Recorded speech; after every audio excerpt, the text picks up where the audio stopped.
कबीर सुनो भी साधो, बेड़ा पार हमारा, फिर बेड़ा इस शरीर का, मनुष्य तन मिलने का, ये बेड़ा ही पार हो जाएगा,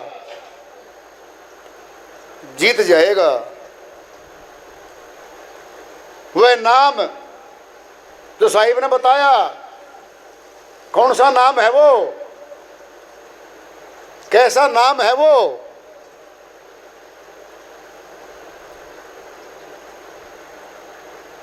भक्ति 3 प्रकार की है भाई, सुन लो संक्षेप में। प्रैक्टिकल ले लो, नीचे थ्योरी उस पे दृष्टांत में ले लो। बर्फ है, जल है और भाप है। बर्फ चल नहीं सकती, उड़ नहीं सकती, एक जगह है। यह जड़ भक्ति है हमारी, यह सरगुण भक्ति है। हम किसी को इष्ट देव बनाएंगे, एक बिल्डिंग में स्थापित करेंगे, वो वहां से डिगा नहीं पाएगा, हिला नहीं पाएगा। चाहे सुबह जाके देख लें, चाहे शाम को देख लें, चाहे 6 महीने बाद में देख लें, वहीं बैठा पाएगा वो इष्ट देव जो बना रखा है, बिल्डिंग में रख रखा हमने। वह जड़ भक्ति है। बर्फ एक जगह है, न चल सकती न उड़ सकती। गर्म, थोड़ा तापमान हुआ, गर्मी आई, बर्फ पिघल के जल बन के चल पड़ी। अब जल बनते ही चल पड़ी, चलायमान हो गई वो। बर्फ भी एक ही तत्व है, जल भी एक ही तत्व है उसी का, और भाप बनेगी तो भी उसी का है। अवस्था बदलेंगे। अब जल चल पड़ा, जल बहुत दूर तक जाएगा और समुद्र में भी मिल सकता है अगर बाधा ना आए तो। बर्फ नहीं मिल सकती थी, बर्फ नहीं चल सकती थी। जड़ भक्ति नहीं चलती, वही बैठी पाएगी अगले दिन भी। हमने जो करना उसका सब कुछ है।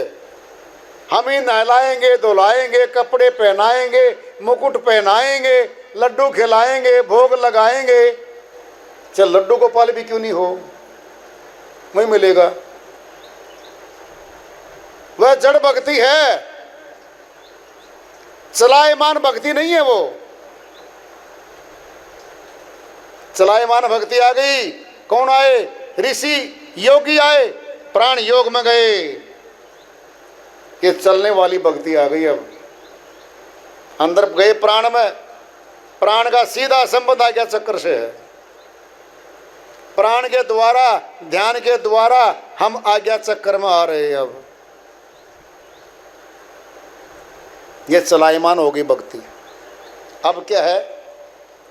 अब गर्मी हुई किसकी? सूर्य की। उस पानी में मिट्टी मिली हुई थी, मटमैला पानी था, लेकिन चल रहा था। ध्यान से सुनो सभी, तीसरी भक्ति आ रही है। अब उड़ने वाली आएगी। अब गंदगी को छोड़ के उड़ने वाली भक्ति आ रही है। अब सुनना जरा, मिट्टी से भरा हुआ मैला जल जा रहा था और कहीं ठहर गया बीच में। सूर्य की गर्मी तपिश पड़ी, वह भाप बन के उड़ गया। मिट्टी जितनी भरी हुई थी नीचे छूट गई, मैला नीचे छूट गया, भाप बन गई। भाप तो शुद्ध है, उसमें तो कोई मिलावट नहीं, कोई मिट्टी नहीं, कुछ नहीं है। ये आत्मा जब प्राणों से निकलेगी, अष्टांग योगी प्राण तक गए हैं, संत मत प्राणों से आगे की बात करता है। अष्ट कवल दल पे जाके सूरत उड़ने लगती है। क्या है? मटमैला पानी जो था, मिट्टी छोड़ दी, अब भाप है। अब सुन लो वापिस, जो पढ़े लिखे हैं वो सोच लो, भाप भी जल तत्व है, बर्फ भी जल तत्व है। अवस्था तो बदल गई, अवस्था तो बदल गई।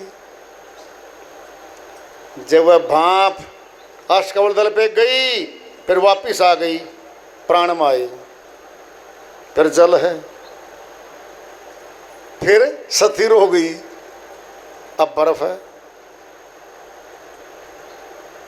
जड़ भक्ति बर्फ की तरह थी।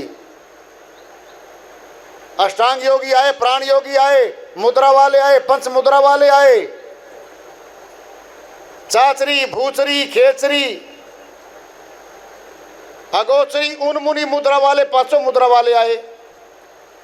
इनसे परे है वो संत मत, इन 5 मुद्राओं में नहीं है। प्राण योग मार्ग से आगे है संत मत। प्राण क्या था? जल था।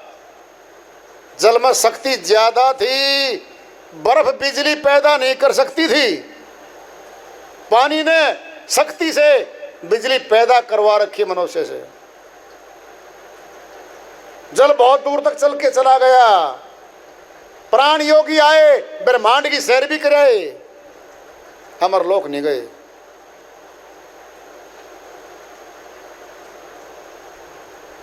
भाप पाक साफ है,